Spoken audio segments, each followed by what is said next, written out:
Con el auspicio de el apoyo de BTR, presentamos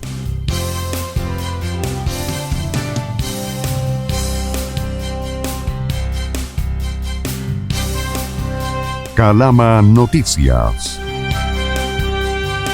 ¿Cómo le va? Muy buenas noches, bienvenidos a este programa especial de Calama Noticias con el análisis de la actualidad a la luz de los últimos acontecimientos. Saludamos, por supuesto, a Mario Heuser, que se suma a este panel de conversación. ¿Cómo estás, Mario? Muy buenas noches. Hola, Alejandra, muchas gracias. Aquí, listo para conversar. Y también, por supuesto, saludamos a don Osvaldo Villalobos, que está junto a nosotros como cada miércoles. ¿Cómo estás, Osvaldo? Muy buenas noches, bienvenido. Hola, Alejandra, Mario, ¿cómo les va? Gusto saludarlo, señor. Bien, pues es interesante siempre analizar la contingencia y sobre todo después de lo que ha ocurrido durante los últimos días en nuestro país. Así es, y vamos de inmediato al tema, el plebiscito constitucional de salida. Ese es nuestro primer tema, Osvaldo. Ambiente previo, expectativa de los comandos, el resultado final. 61,80% versus 38,13%. ¿Qué significa este 60 versus 40? A mi juicio, a ver qué opina Mario, yo creo que están de vuelta los 3/3 en este país. Es decir, un tercio que se identifica con la izquierda, un tercio que se identifica con la derecha y un tercio que oscila entre ambas tendencias. Ese tercio hace 2 años le entregó un 80% de preferencia a la opción del cambio constitucional, y ese mismo tercio es el que ahora oscila hacia el otro lado y le otorga cerca del 60% de las preferencias en torno preferencias entre comillas, ¿no?, al rechazo de la propuesta constitucional. Yo creo que tenemos de vuelta al centro político de alguna manera, pero también, a mi juicio, Chile ha vuelto a ser un país de 3/3, donde este tercio oscilante es el que finalmente está marcando los ganadores de las elecciones. Osvaldo, concuerdo contigo, Chile volvió a los 3/3. Podemos decir en este caso que lo que ocurrió para el plebiscito constitucional, el primero que se realizó, fue una especie de laguna dentro del escenario electoral nacional habitual. Particularmente siento que las votaciones han estado pensadas en torno a la importancia o a la cercanía que siente el ciudadano con las elecciones. Esto lo voy a decir con mucho respeto. Probablemente a un ciudadano no le interesa mucho porque no afecta su calidad de vida o esa persona no siente que afecta su calidad de vida, quién sea el parlamentario, quién sea el concejal, quién sea el core y probablemente incluso hasta quién sea el alcalde. Pero el marco legal en el cual nos movemos, eso sí nos interesa a todos. Y ahí hemos visto que ha participado también, a mi juicio, el grupo que decidió dar la elección, que fue este 50% que no votó durante los últimos 10 años, cuando el voto fue voluntario, que se abstuvo del sistema, que se mantuvo lejos, pero que en esta ocasión, por 2 factores, primero, por la obligatoriedad y segundo, por la importancia de lo que se jugaba en la elección, sí se manifestó, sí fue y marcó la preferencia que ya sabemos era una derrota apabullante, hay que decirlo, para la prueba. Osvaldo, hubo una frase que a mí en lo particular, en lo personal, me gustó mucho porque lo dijo la gente, que era que aquí no había ganado ni la derecha ni la izquierda, sino que había ganado el pueblo. Se escuchó mucho esa frase. ¿Qué opinas tú? Particularmente siento que así como hace 2 años el 80% del país no podía ser identificado como de izquierda o de centro izquierda, ahora tampoco podemos decir de que el 60% de la población de Chile es de derecha. Es este tercio oscilante el que va marcando las preferencias. Y ahí hay que hacer una lectura bien interesante con respecto a cómo se va a administrar el poder político momentáneo que le otorgó la ciudadanía a la derecha, a la centro derecha y a la centro izquierda que estuvo por el rechazo. Vamos a ver si este sector político administra de mejor manera la preferencia de la ciudadanía, porque hace 2 años, cuando la misma gente le dio ese poder, le dio ese mandato a la izquierda y más también los sectores de la centro izquierda, a la luz de los resultados, vemos claramente que no supieron administrar el poder y lo más delicado, no supieron interpretar lo que querían las personas y por eso el resultado del pasado domingo. Osvaldo, tú lo mencionabas, la ciudadanía le dio poder, eh, pero este poder es para la derecha después del resultado de este plebiscito, gana más poder considerando, y no olvidemos, que minutos antes del cambio de gabinete, la presión de la centro derecha de este país logró evitar que se nombrara un nuevo subsecretario del Interior, por lo tanto Monsalve sigue en el cargo. Yo creo que aquí la derecha no tiene más poder, pero sí tiene más margen. Tiene un poquito más de crédito para intentar poner sus ideas dentro de lo que se está discutiendo, pero no necesariamente tiene más poder. En rigor, digámoslo de esta manera, nadie tiene más poder porque el Congreso, donde va a volver ahora el poder constituyente o constituido también, um, no cambió, es el mismo antes y después del plebiscito, por lo tanto las fuerzas políticas siguen de igual manera. Lo que hay es cierto margen para poder presionar algunas cosas como la que tú mencionas, Mario, en torno al bochornoso nombramiento y después, comillas, desnombramiento del subsecretario del Interior. Yo creo que la derecha ahí ocupó ese margen, que no es poder, porque ellos no deciden, pero sí tienen un margen más para apretar ahí la tecla o quizás estirar un poco esta cuerda con el gobierno y el gobierno tuvo que ceder. Bien, nos vamos a una pausa y enseguida regresamos y el tema de regreso, consecuencias políticas, Osvaldo, Mario, para que lo conversemos. Enseguida regresamos.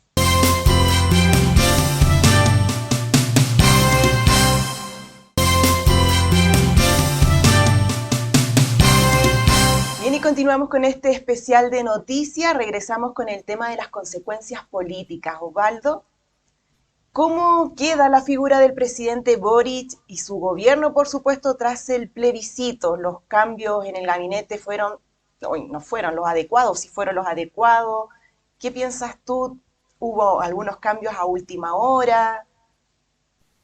Y la Bueno, mayoría son particularmente mujeres. siento que el presidente Boric hace lo que debe hacer, establecer o intentar dar un giro en torno al gobierno. Lamentablemente la forma fue absolutamente desprolija. Esto de, no, como hablábamos en el bloque anterior, nombrar a alguien después de nombrarlo, en fin, o que se hayan filtrado mucho los nombres. Pero ojo, es lo que el presidente debiera hacer. Ahora, permítanme a mí también plantearle una pregunta a ustedes. ¿El cambio de gabinete se produce por el resultado del plebiscito o por la evaluación del gabinete? Porque yo creo que esto se hizo de todo, de las dos cosas se unió en una sola, y yo creo que es injusto porque hay que separar bastante las cosas. Primero, el resultado del plebiscito. Tiene que tener responsables políticos, pero aquí está pasando, comillas, colado, la mala evaluación del gabinete. Había ministros que ni siquiera se conocían. Perdónenme, pero el ministro de Energía que salió ayer, para muchos nadie lo conocía. Entonces, hay una separación aquí entre la consecuencia política de perder tan abrumadoramente el plebiscito o también hay una evaluación al gabinete. Yo creo que es muy importante separar eso. Le vamos a dar el pase a Mario, es nuestro invitado especial también, no hay Osvaldo. Yo creo que particularmente es una mezcla de ambas situaciones. Está lo que ocurrió con el plebiscito, el resultado del plebiscito, y también lo que viene pasando en nuestro país desde hace mucho tiempo. Reconsideremos las posiciones y sí, hay ministros que podían haberse mantenido, como el de energía que mencionabas tú, pero también había que hacer cambios, por ejemplo, y que Asiches, para mi gusto, debía salir del gabinete. Lo que no estuve nunca de acuerdo fue con la salida de Monsalve, la subsecretaría del Interior, considerando que Monsalve era uno de los miembros del gabinete de Gabriel Boric que estaba mejor evaluado. Por lo tanto, no le encontraba ningún sentido cambiarlo. Sin embargo, eh, hubo la tentativa de cambiarlo, asumió un nuevo subsecretario, inmediatamente lo desasumieron y Monsalve siguió en su puesto. Pero más allá de eso, me parece que es una mezcla. Hay situaciones que se sacaron antes. Recordemos que este cambio de gabinete estaba anunciado con anticipación, lo cual hace llamar la atención del nivel de improvisación del día del cambio de gabinete, de la ceremonia, de la oficialización del cambio, y el resultado que pudimos ver todos a través de las pantallas de la televisión nacional. Bueno, y eso también ahora se va a traspasar al ámbito local, porque así como se paga en Santiago, las consecuencias políticas también se tienen que pagar de alguna manera en regiones. De hecho, ya empezó una evaluación, y esto lo decimos responsablemente, empezó una evaluación a nivel nacional a todos los gobernadores y también a los distintos gabinetes regionales, porque, como lo comentaba recién Mario y Alejandra, uno es la consecuencia política que alguien debe asumirla en torno a la conducción de las regiones que están representando, y la otra es la evaluación propia de los gabinetes. Y aquí la delegada Karen Berens y el delegado provincial, en este caso Miguel Ballesteros, por supuesto que tienen que dar una explicación política de por qué hace 6 meses Gabriel Boric gana esta provincia, esta región en general, con cerca de un 65-70%, y ahora pierden aproximadamente 30 puntos porcentuales. Eso es una explicación política que hay que dar, y que ahora todo esto que vivimos a nivel nacional también lo vamos a ver a nivel local. Ya hay rumores o se conversa, ¿no?, entre pasillos de que pudiera seguir o no seguir el delegado Ballesteros, seguir o no seguir la delegada Berens, pero más allá del rumor, recordemos que esto es un ejercicio y en política siempre es así. Perder en política siempre trae consecuencias. Osvaldo, y considerando el tiempo transcurrido desde que asumieron, ¿cuál es la evaluación de la delegada presidencial regional y el delegado presidencial del LOA? Porque son Yo siento 6 meses. 6 meses, sí. Sí, son aproximadamente 6 meses. Yo particularmente creo que la delegada regional Karen Berens ha cumplido su labor en torno a representar al gobierno, pero no es lo único que se espera. De un delegado regional, o en la figura anterior que era el intendente, se supone que es el líder político del sector y por lo tanto responsable de cómo actúa políticamente el sector y de los resultados que obtiene su sector.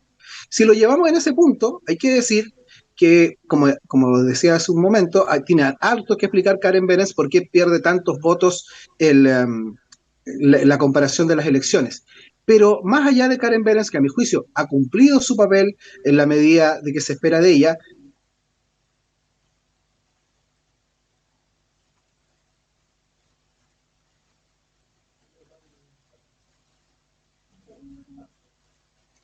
Osvaldo, tenemos problemas con tu audio.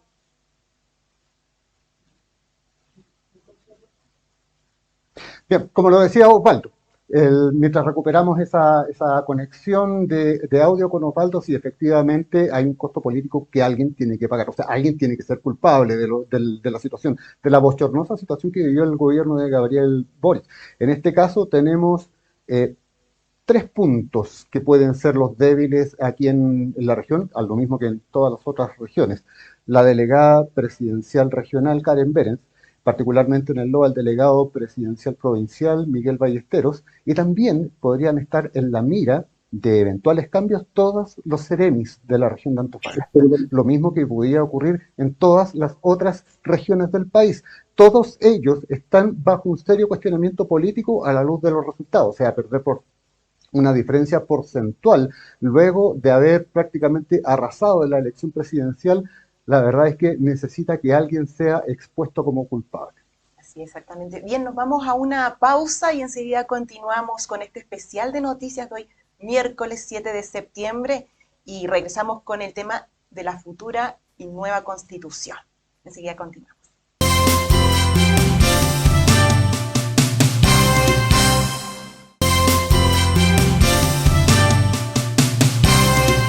Bien, continuamos con este especial de noticias de hoy, 7 de septiembre. Osvaldo, bueno, ya estás junto a nosotros nuevamente, habíamos perdido tu audio y podríamos redondear un poquito ya el final de lo que hablamos anteriormente y si concuerdas con Mario. sí, por supuesto, en política siempre deben haber responsables, y sobre todo si son responsables políticos. Y en ese sentido hay que decir de que el gabinete de nuestra región ha tenido ciertas falencias, ¿no? Lo pongo solo con 2 ejemplos. ¿Usted conoce a la Seremi de Gobierno? A la persona que se supone en la región tiene que entregarnos el mensaje del presidente. O a la Seremi de Economía, tema tan importante, sobre todo en estos días. No, hay sin duda una grave falencia comunicacional del gobierno en torno a los Seremis de la segunda región. Entonces, una cosa es lo que puede hacer la delegada Pérez, pero también otra muy distinta que pueden hacer los Ceremis. Y vamos a ver qué va a ocurrir. Hay algunos que dicen que así como en el gobierno central, también tiene que entrar gente con más experiencia porque a este gabinete le hacen falta canas. Así es. ¿Y cuál es el futuro constitucional, Osvaldo, Mario? ¿Cuál es el escenario de trabajo, considerando que la derecha ya bloqueó el nombramiento de un subsecretario para el avance? Bueno, como yo lo veo, este nuevo gabinete de Gabriel Boric dio un giro hacia el socialismo democrático, incorporando en sus filas incluso al comité político figuras de la ex concertación. Particularmente estamos hablando de dos mujeres concertacionistas, ex bacheletistas, que van a tener sobre sus hombros los pesos de conducir lo que significa el nuevo proceso constitucional. Me refiero a Ana Lía y a Carolina Toá. Ellas, que son ahora parte del comité político, el círculo cercano de Gabriel Boric, van a tener la misión de liderar el proceso constitucional. Osvaldo. Sí, efectivamente, sin duda hay un giro y esto puede tener algunas consecuencias políticas también para el presidente. En el día de hoy, en la tarde, uno de los senadores del Partido Comunista manifestó que si el presidente cae en la tentación de agradar, comillas, demasiado a los grupos del socialismo democrático o la derecha en torno a los cuestionamientos y cambiar algunas cosas fundamentales del programa de gobierno, el senador Núñez del Partido Comunista dijo que ellos entonces toman sus cositas y se van del gobierno y se ponen en la vereda de la oposición.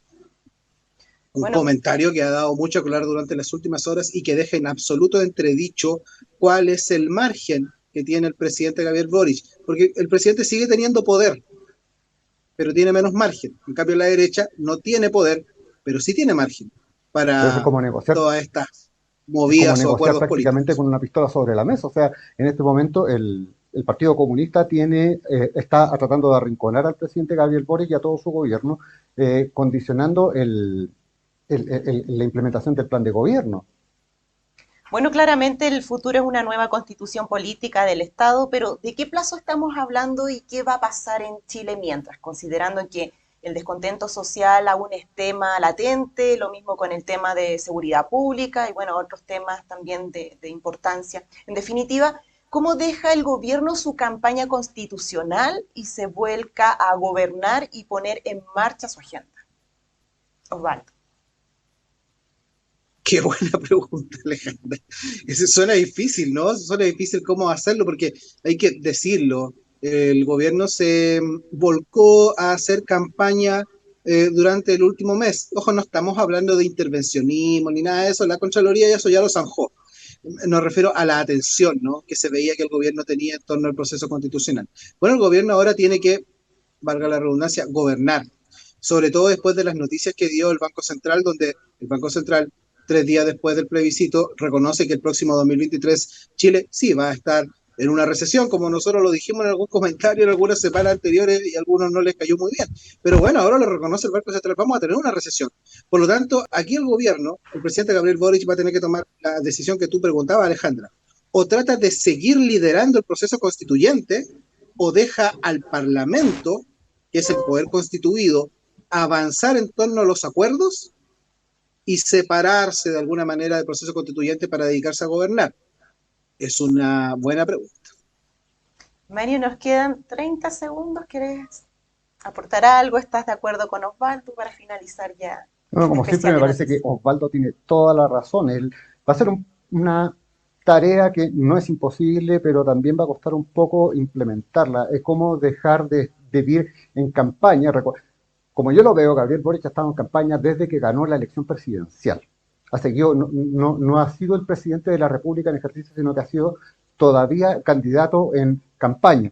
Y cuando se le junta con el proceso eleccionario, con el proceso del plebiscito constitucional, sigue haciendo campaña y la campaña me da la impresión de que debiera terminar ahora con el plebiscito de salida. Ahora, ¿cómo van a salir jugando desde ahí? ¿Cómo van a dejar de vivir esta vorágine de campaña para poder implementar su plan de gobierno y sacarse de encima esto que les decía el Partido Comunista, que son capaces de pescar sus cositas y sentarse en la vereda de al frente y convertirse en otra oposición más al gobierno de Gabriel Boric.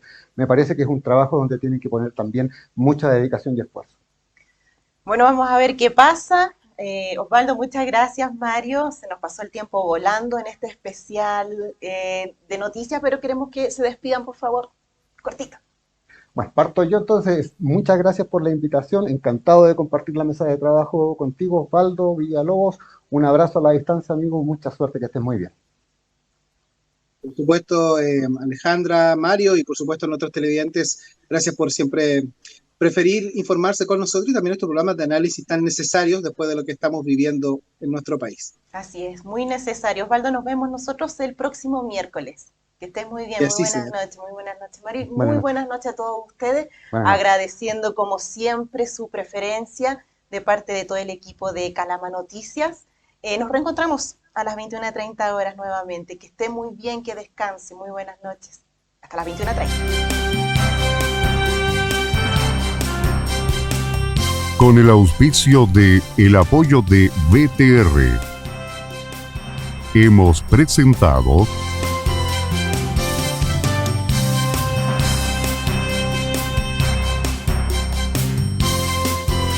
Calama Noticias.